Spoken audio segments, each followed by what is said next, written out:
आज हम इस वीडियो में जानेंगे कार्तिक स्नान।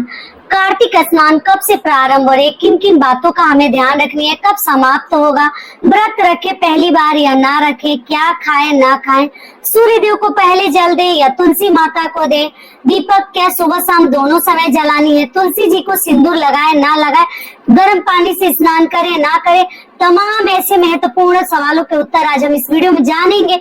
तो आप लोग बने रहिए मेरे साथ मेरे चैनल पर। अगर आपको मेरा वीडियो पसंद आता है तो प्लीज आप मेरे चैनल को सब्सक्राइब कर दीजिएगा, बेल आइकन को प्रेस कर दीजिएगा, जिससे कि मेरे वीडियो के नए नोटिफिकेशन आप सभी के पास सबसे पहले पहुंचे।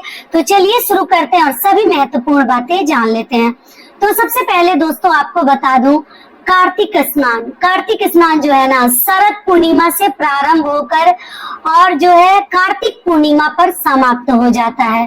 तो जो लोग एक महीने का, कुछ लोग जैसे व्रत भी रखते हैं और कुछ लोग बिन व्रत रखे केवल स्नान करते हैं, तो उनको भी आधे फल की प्राप्ति होती है।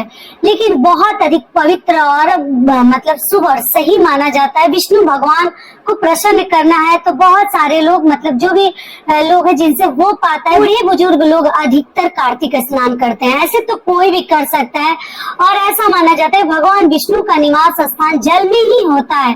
ठंडे और शीतल जल से स्नान करने का नियम है। तो कुछ लोग देखिए व्रत रखते हैं तो अपने शारीरिक क्षमता को देखकर ही आपको व्रत रखने चाहिए, क्योंकि एक महीने का व्रत है। तो आप देख लीजिएगा, अगर आपसे हो पाता है तभी कीजिएगा, वरना आप बिन व्रत रखे भी केवल कार्तिक स्नान कर सकते हैं। क्योंकि इसका नियम है कि तारों के छांव में ही स्नान करनी चाहिए। जब तक कि आकाश में तारे दिखते हैं तभी हमें भोर में सुबह सुबह ब्रह्म मुहूर्त में ही स्नान करने से हमें लाभ होता है। और इस स्नान को खुले में ही करनी चाहिए। अगर खुला स्थान कहीं नहीं है आपके घर में तो आप लोग जैसे बाथरूम में भी कर सकते हैं। विष्णु भगवान से माफी मांगकर कोई दिक्कत नहीं है।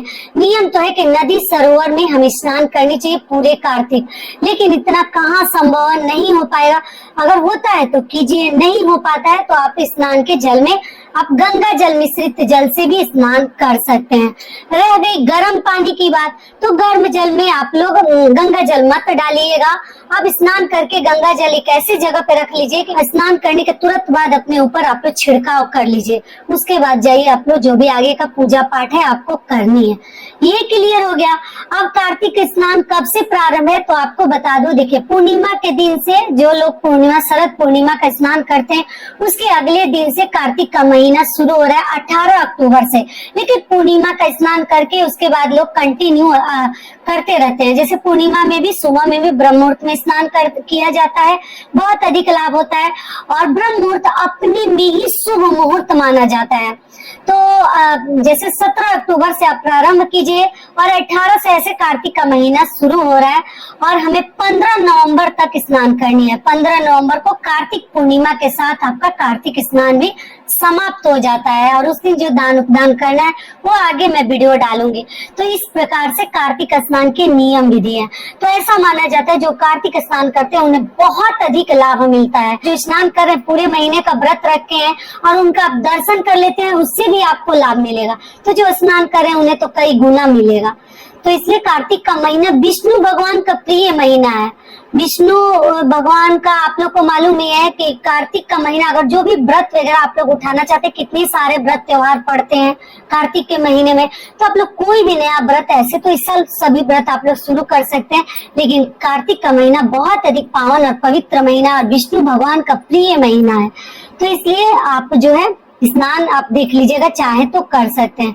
अब चलिए आगे जान लेते हैं। तो देखिए आपको बता ही चुकी हूँ कि मान लीजिए आपके घर में कोई बड़े बुजुर्ग हैं जिनसे नहीं हो पा रहा है तो लेने के देने पड़ जाएंगे, तो आप लोग गर्म जल से भी आप लोग स्नान कर सकते हैं, करवा सकते हैं। क्योंकि नियम है कि शीतल जल से हमें विष्णु भगवान के लिए और व्रत अगर जो रखे हैं उनको करनी चाहिए। तो सहन हो पाता है तभी कीजिए, नहीं तो तबीयत खराब हो जाएगा, स्वास्थ्य खराब हो जाएगा, सारे व्रत वहीं धरे के धरे रह जाएंगे। शारीरिक क्षमता को देखते हुए किसी भी प्रकार का व्रत हमें शुरू करनी चाहिए। तो आप लोग 18 तारीख से कार्तिक स्नान शुरू हो जा रहा है, 17 से ही शुरू है, तो आप लोग कीजिएगा, ठीक है। भोर में हमें करनी है, 5 बजे से अधिक समय नहीं होनी चाहिए। 5 बजे सुबह, मतलब भोर में 5 बजे से पहले कर ले, उससे पहले कर ले तो और भी अच्छा होगा। और करने के बाद जो है हमें सोनी नहीं चाहिए। स्नान करके और आप लोग पूछे दीदी जल सबसे पहले किसको देंगे, तो देखिए कार्तिक के महीने में विष्णु प्रिया तुलसी जी का बहुत अधिक महत्व है। अगर हम पूजा करते हैं स्नान करके तो तुलसी जी आप लोग अपने घर में लगा लीजिएगा। और आप किसी को तुलसी, अगर आपके घर में अधिक तुलसी जी का पौधा है तो आप लोग किसी को दान भी कर सकती हैं। तुलसी दान करना बहुत ही अच्छा होता है। तो आप पूजा पाठ के लिए किसी अन्य को दे भी सकते हैं, आस पड़ोस अगर किसी को जरूरत है तो। ये हो गया। उसके बाद से आप जल के लिए तो सूर्य भगवान को ही पहले हमें जल देनी है। आप लोग बोलते हैं कि सूर्य भगवान दिखाई नहीं देते, कोई बात नहीं है, आप पूरब के तरफ मुख करके सूर्य भगवान को जल आपको दे लेनी है। उसके बाद हम तुलसी जी को जल देते हैं, दीपक प्रज्वलित करते हैं, तिल के तेल का भी कर सकते हैं, घी का भी कर सकते हैं। आशा करती हूँ सभी बातें अच्छे से आप लोगों को समझ में आ रही होगी। समय निकाल कर सभी बातें आप लोग समझ लीजिएगा, क्योंकि बोलने में और वीडियो बनाने में बहुत मेहनत लगता है। और फिर आपके कमेंट्स का भी रिप्लाई दें। अगर आधा आप लोग देखते हैं फिर जो बताए रहते हैं वही पूछते हैं तो अच्छा नहीं लगता है, क्योंकि हमें भी बहुत मेहनत लगता है। ठीक है, तो इस मेहनत का थोड़ा सा इज्जत जरूर दीजिए। ये हो गया। उसके बाद से हमें क्या करनी है कि तुलसी जी की पूजा करके, आप लोग पूछें क्या तुलसी जी को हम सिंदूर लगा सकते हैं, तो जी नहीं। कार्तिक के महीने में हम कुंवारी तुलसी जी की पूजा करते हैं। आप रोली लगा सकते हैं, लाल वाला सिंदूर भी लगा सकते हैं, जड़ में लगाया जाता है। विष्णु भगवान के लिए, विष्णु भगवान का निवास स्थान तुलसी के जड़ में माना जाता है, वहीं पे लगाएगा। पीला सिंदूर मत लगाइएगा। चंदन तो हम लोग नहीं लगाते हैं किसी भी देवियों को। अगर आप लोग लगाती हैं तो तुलसी जी को चंदन भी लगा सकते हैं, लेकिन रोली लगाए तो ज्यादा बेहतर है। उसके बाद से हम क्या करते हैं कि तुलसी जी का वहीं पर भजन कीर्तन आरती करते हैं, और करने के उपरांत जो है कथा सुनते हैं। मेरे भी चैनल पे कथा है, छोटे छोटे कथा है, हर दिन के लिए आप लोग चाहें तो सुन सकते हैं। भजन कीर्तन गाना सुनते हैं और गीत वगैरह भी लोग गाते हैं, सुनते हैं। तो यही सब कार्य करते हैं। और तुलसी जी को दीपदान हमें दोनों समय करनी है। पूरे कार्तिक तुलसी जी के लिए हमें दीपक मिट्टी का भी आप लोग बना सकते हैं, खरीद भी सकते हैं, और आटे से भी बना सकते हैं। आप लोग देख लीजिएगा। आंवले के पेड़ के नीचे दीपदान कर सकते हैं, तुलसी जी के पेड़ के नीचे, केले के पेड़ के नीचे कर सकते हैं। बहुत ही अच्छा होता है कार्तिक का महीना, जो कि सब विष्णु भगवान का स्वरूप माना जाता है। तो इस प्रकार से हम कार्तिक स्नान करेंगे। ठीक है। और अगला आप लोगों का प्रश्न है कि दीदी जैसे आप लोगों को ना कार्तिक के महीने में अगर ठंडी पड़ती है तो ध्यान रखनी चाहिए, हमें आग भी नहीं तापनी चाहिए। जो लोग कार्तिक स्नान करते हैं उन्हें आग भी नहीं वो लोग तापते हैं। ऐसे तो उतनी ठंडी अभी नहीं है, फिर भी ध्यान रखिएगा। और सोते नहीं है, कुछ लोग तो बिस्तर पे भी नहीं सोते हैं, जमीन पे सोते हैं, लेकिन इतना सब बचाएंगे तो हेल्थ खराब हो जाएगा। आप लोग देख लीजिएगा, मैं कभी किसी को कुछ भी मना नहीं करती हूँ, अपने अनुसार देख लीजिएगा, शारीरिक क्षमता के अनुसार। तो आप क्या कीजिएगा, सोते नहीं है, नींद तो आती है, भोर में जो उठेगा उसको तो नींद आएगी। तो आप थोड़ा टाइम पास कर लीजिए इधर उधर, मतलब जैसे भजन कीर्तन करके, वॉकिंग वगैरह करके, अगर मान लीजिए। और उसके बाद से आप जो है अगर बहुत नींद आती है, मजबूर है, नहीं हो पा रहा है, तो तुलसी पत्र अपने आंचल में रखकर आप लोग सो भी सकते हैं। क्लियर हो गया। और अगला आप लोगों का प्रश्न है दीदी कार्तिक का जो महीना है उसमें जो व्रत 1 महीने का रखते हैं तो उसमें क्या खानी चाहिए और क्या नहीं खानी चाहिए। तो देखिए, अगर आप व्रत नहीं, जो लोग नहीं रखते हैं उनके लिए बता दूं, आप केवल शुद्ध सात्विक बिना लहसुन प्याज वाला भोजन करके भी 1 महीने का व्रत कर सकते हैं।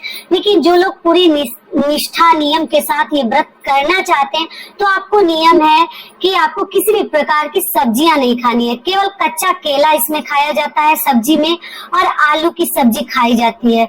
चावल नहीं खाते, तीनी का चावल खाते हैं, रोटी वगैरह नहीं खाते हैं, और दाल में तो किसी भी प्रकार की दाल नहीं खाते हैं। अगर आपके यहाँ खाया जाता है तो आप लोग देख लीजिएगा। मिर्च मसाले में नमक, सेंधा नमक भी आप लोग सेवन करें, और हरी मिर्ची वगैरह और जीरा वगैरह खा सकते हैं।